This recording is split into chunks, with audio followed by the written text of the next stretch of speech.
اعوذ باللہ من الشیطان الرجیم بسم اللہ الرحمن الرحیم۔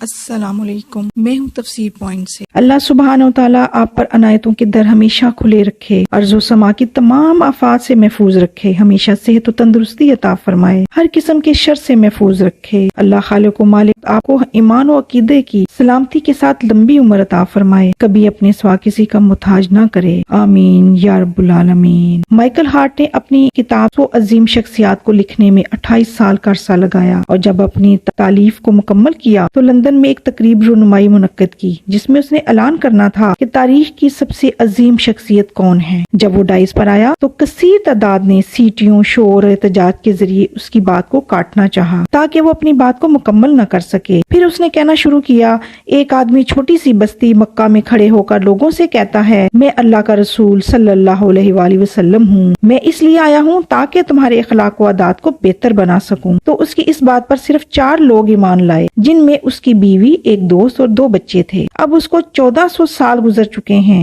زمانہ گزر گیا، اس کے ساتھ ساتھ اب اس کے فالورز کی تعداد 1.5 ارب سے تجاوز کر چکی ہے، اور ہر آنے والے دن میں اس کے فالورز میں اضافہ ہو رہا ہے، اور یہ ممکن نہیں ہے کہ وہ شخص جھوٹا ہے، کیونکہ 1400 سال جھوٹ کا زندہ رہنا محال ہے، اور کسی کے لیے یہ بھی ممکن نہیں کہ وہ 1.5 ارب لوگوں کو دھوکہ دے سکے۔ ہاں ایک بات اور، اتنا طویل زمانہ گزرنے کے بعد آج بھی لاکھوں لوگ بما ہما وقت اس کے ناموس کی خاطر اپنی جان و مال قربان کرنے کے لیے ہر وقت تیار رہتے ہیں۔ کیا ہے کوئی ایک بھی ایسا مسیحی یا یہودی جو اپنے نبی کی ناموس کی خاطر، حتیٰ کہ اپنے رب کی خاطر جان قربان کرے؟ بلا شبہ تاریخ کی وہ عظیم شخصیت حضرت محمد مصطفیٰ صلی اللہ علیہ وآلہ وسلم ہیں، ان پر کروڑوں درود و سلام۔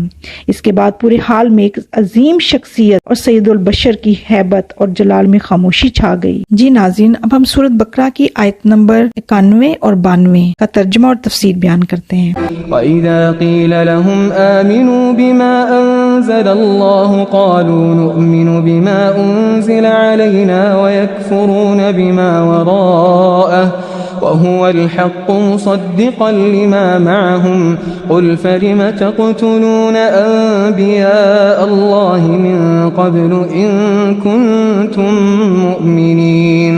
ترجمہ، جب ان سے کہا جاتا ہے کہ جو کچھ اللہ نے نازل کیا ہے اس پر ایمان لاؤ، تو وہ کہتے ہیں کہ ہم تو اس چیز پر ایمان لائے ہیں جو ہمارے ہاں بنی اسرائیل میں اتری ہے۔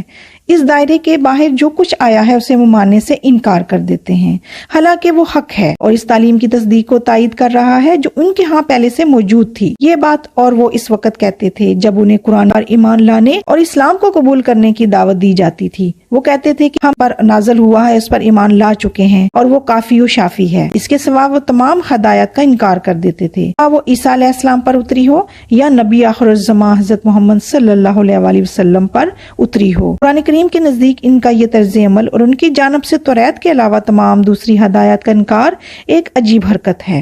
وَهُوَ الْحَقُّ مُصَدِّقًا لِمَا مَعَهُمْ، کیونکہ وہ حق ہے اور اس تعلیم کی تصدیق کو تائید کر رہا ہے جو ان کے ہاں پہلے سے موجود ہے۔ یعنی بنی اسرائیل کو حق سے کیا واسطہ؟ کیا ہوا کہ سچائی ان تعلیمات کی تصدیق کر رہی ہے جو ان کے پاس موجود ہے، کیونکہ اس سے وہ محروم ہو گئے ہیں۔ وہ تو خود اپنے نفس کی پجاری ہیں، اپنی قومی عصبیت کے بندے ہیں، بلکہ اس سے بھی آگے وہ تو اپنی ہوائے نفس کی پجاری ہیں، ان کو پیروی کرتے ہیں، کیونکہ اس سے قبل وہ ان ہدایات کو بھی ٹھکرا چکے تھے جو خود ان کے انبیاء پر اتاری گئی تھیں۔ اللہ تعالیٰ اپنے نبی حضرت محمد صلی اللہ علیہ وآلہ وسلم کو سکھاتے ہیں کہ ان کی حقیقت کھولنے کے لیے اور ان کے موقف کی کمزوری کی وضاحت کے لیے وہ ان پر اس پہلو سے آگاہ کریں۔ تَقْتُلُونَ أَنبِيَاءَ اللَّهِ مِن قَبْلُ إِن كُنتُم مُّؤْمِنِينَ۔ کہہ دیجئے کہ اگر تم اس تعلیم پر ہی ایمان رکھنے والے ہو جو تمہارے ہاں آئی تھی، تو اس سے پہلے اللہ کے نبیوں، پیغمبروں جو خود نبی بنی اسرائیل میں پیدا ہوئے تھے، ان کو کیوں کر قتل کیا؟ تمہارا دعویٰ ہے کہ انبیاء اسرائیل تمہارے پاس جو تعلیم و ہدایت لے کر آئے تھے تم ان پر ایمان لائے ہوئے ہو، تو اگر تم سچے مومن ہو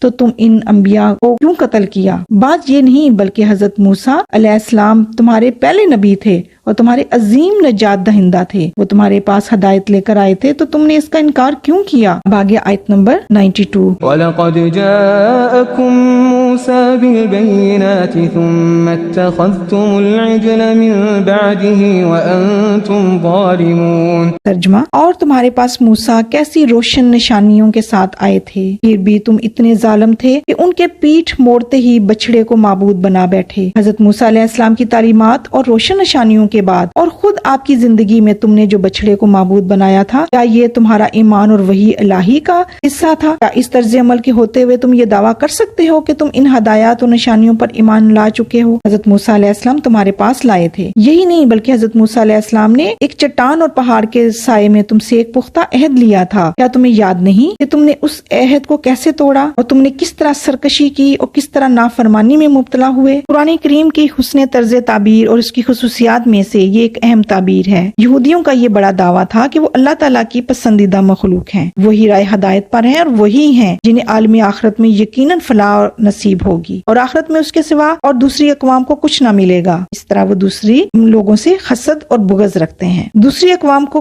کچھ بھی نہ ملے گا۔ یہودیوں کے اس دعوے کا صاف صاف اشارہ اس طرف تھا کہ آخرت میں جو آخری نبی ہوں گے وہ ہم میں سے ہوں گے۔ آخرت میں نبی آخر الزمان حضرت محمد صلی اللہ علیہ وآلہ وسلم کی امت بھی نجات سے محروم ہوگی۔ اس پراپوگنڈے سے یہودیوں کا مقصد یہ تھا عام مسلمانوں کے دلوں میں قرآن کریم کی تعلیمات، حضرت محمد صلی اللہ علیہ وآلہ وسلم کے ارشادات اور دین اسلام کے بارے میں بے اعتمادی کی فضا پیدا ہو جائے۔ اس لیے اللہ تعالیٰ نے نبی محمد صلی اللہ علیہ وآلہ وسلم کو حکم دیا کہ آپ انہیں مبالغے میں نہ رکھیں، ان کو دعوت دیں، دونوں فریق کھڑے ہو جائیں اور ان میں سے جو بھی جھوٹا ہو ان کی ہلاکت کے لیے دعا کریں۔ یہ ناظرین، یہاں پر تفسیر مکمل ہوئی۔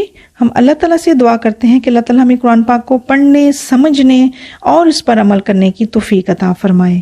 اجازت دیجیے، اللہ حافظ۔